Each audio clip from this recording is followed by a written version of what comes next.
Hello students, this is quite surreal. I'm teaching you, I won't be meeting you for a while, hopefully we will meet before the end of the course. My name is Rebecca Goldsmith and I'll be spending the next few weeks talking to you about public health nutrition.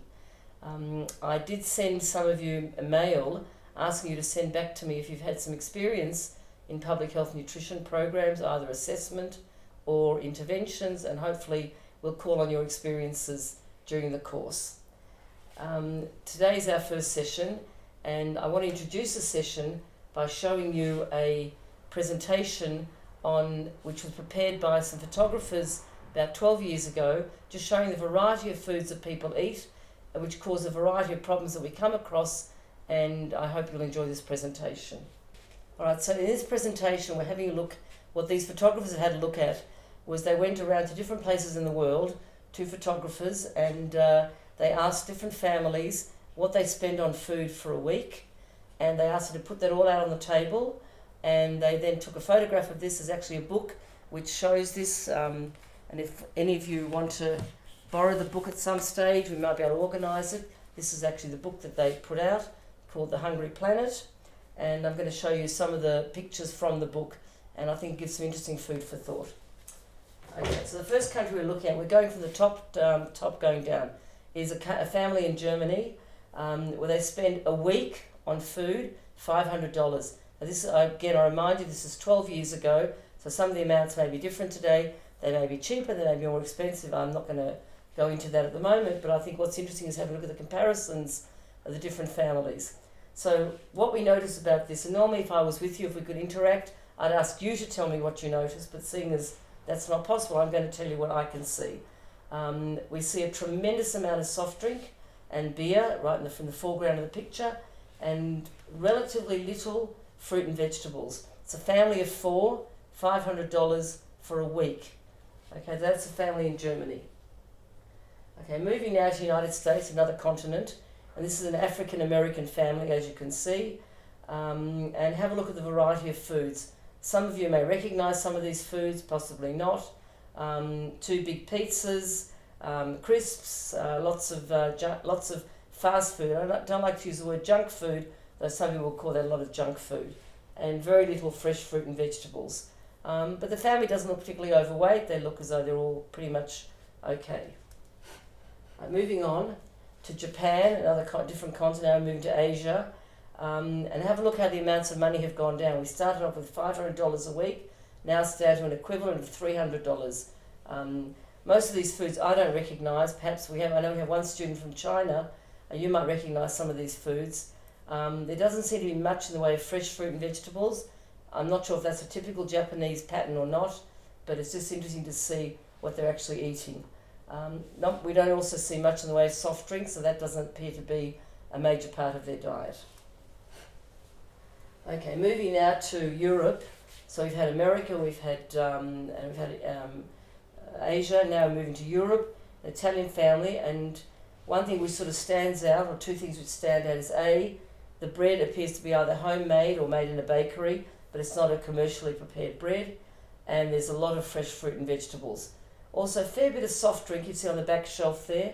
Again, a family of five, and now we're talking about an amount of $260 a week, which is about half of what the German family spent. Same continent, very, very different eating patterns. Okay, moving across to England, still part of Europe. Well, one would argue about that perhaps. So this is a family which is actually in Ireland, I think, given by the name, Ireland or Wales, I'm not sure. And have a look what their foods are. We've got quite a lot of snacks in the front, the Mars bars and the Cadbury's chocolates. And we haven't got much in the way of fresh fruit and vegetables. The English typically didn't have, now today things have changed a lot, but if you go back 20 or 30 years, the British did not have a lot of fresh fruit and vegetables in their diet. That's not so much a feature now, people are much more health conscious, but that was a feature. Okay, moving on now to the Middle East, moving to our region, Kuwait, and here we've got a bigger family, there's 8 people in that family, not much in the way of processed foods, and they've got quite a lot of fresh fruit and vegetables, not much in the way of soft drink. So now if we move on to showing the family in Great Britain, We showed one family in Great Britain. Now this is another family in Great Britain, and a lot of snack foods. Not much in the way of fresh fruit and vegetables, and obviously they've got a cat. They've got a cat and a dog. So that amount of money also includes, I would assume, what they're spending on the cat and the dog. $250, which is about half of what the German family spent. And have a look what their favourite foods are. See if you recognise them. Avocado, mayonnaise sandwich, prawn cocktail, chocolate fudge cake with cream. Not a very nutritious choice. Okay, going to Mexico, to Latin America. Lot of fresh fruit and vegetables, but also a lot of soft drink. Mexico City has one of the highest rates of obesity in the world. And when we look at this family, we can see that actually the father appears to be overweight, as does at least one of the kids. We can't tell about the other two boys seem to be okay. So that's perhaps represents, or is a result of what they're actually eating. And look at their favourite foods: pizza, crab, pasta, chicken, but very little processed food, but of course a lot of soft drink. Okay, the United States. So in the United States, another family. The first family we saw was an African American family, and this is a Caucasian family. Different eating patterns, and they all seem to be normal weight. Fair amount of fresh fruit and vegetables, a lot of processed food, and not very much. I'll take that back. Not much in the way of fresh fruit and vegetables, but a lot of processed foods. Okay, now we're coming down to, again, remember we started off with $500 a week, and now we're talking about $150, so about a third of the amount of the German family spent. And here's a family again with 4 people, so that's comparable in terms of family size, but a very different range of foods. Not much in the way of processed food. What we're seeing now as we move towards the less money being spent, that we're moving away from processed foods and more to sort of homegrown or unprocessed foods, because these are generally cheaper than the processed foods. Okay, moving it back to Europe, looking at Poland. Again, a family here of 5, and what it looks like is you've got the parents and perhaps one of the married children, and then a child who lives at home. And the favourite recipe is a very cheap recipe: pig's knuckles with carrots, celery, and parsnips. Very, very cheap food. And the amount of money, $150 a week. So food in Poland generally is probably cheaper than in other places, probably cheaper than in Germany. But nevertheless, it's a very, very different range of food and much less in the way of processed foods. Okay, now this is really in our area, our neighbour, Cairo. Here we've got a big family. There's about 12 people there, I think. I don't remember counting exactly. And the foods, they've said their family foods, their favourite ones, okra and mutton, both of them very cheap foods. And very little processed food here. Again, this is not necessarily typical of all of Egyptian families, but generally in the Middle East, there is more of an emphasis on unprocessed foods rather than on a lot of processed foods, and it's obviously a function of money as well. Okay, moving to Mongolia in Asia, in Ulaanbaatar, the capital of Mongolia, and here we can see what really strikes us is a lot of meat.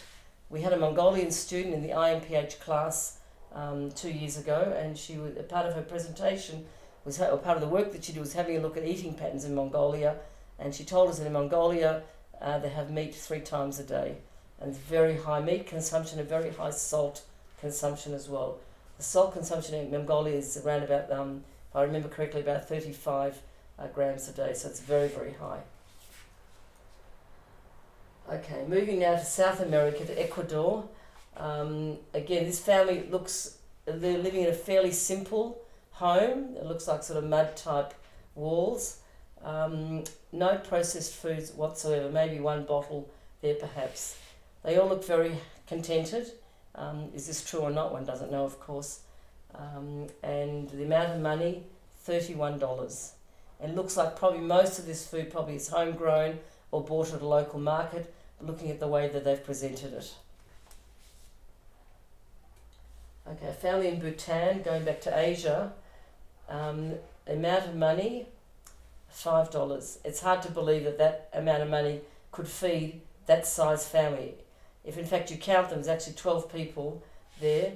And one feature, I don't know if you can tell, have a look, they seem to have problems with their teeth because most of them appear not to have teeth. If they're smiling, but these appear to be toothless smiles. This probably reflects a level of poverty, and also what they're spending on food obviously reflects poverty. They're living in a village, so probably most of their food is homegrown. And this is the last one. So for some of you, this might be a very familiar picture, those of you from Africa. This is in a refugee camp in Chad, and have a look at the food. And there's 6 people there in the picture, and this is the amount of food they have for a week. So I just want to show you that, to give you some sort of feeling that what we're dealing with is very, very different eating patterns, very different foods, very different economics, and these are some of the issues when we talk about nutrition, we have to think about that we've got, on the one hand, we've got overnutrition. We saw the German family, how much they're eating. We've got undernutrition, Chad, Mongolia, Bhutan, and how do we deal with all this together? Thank you.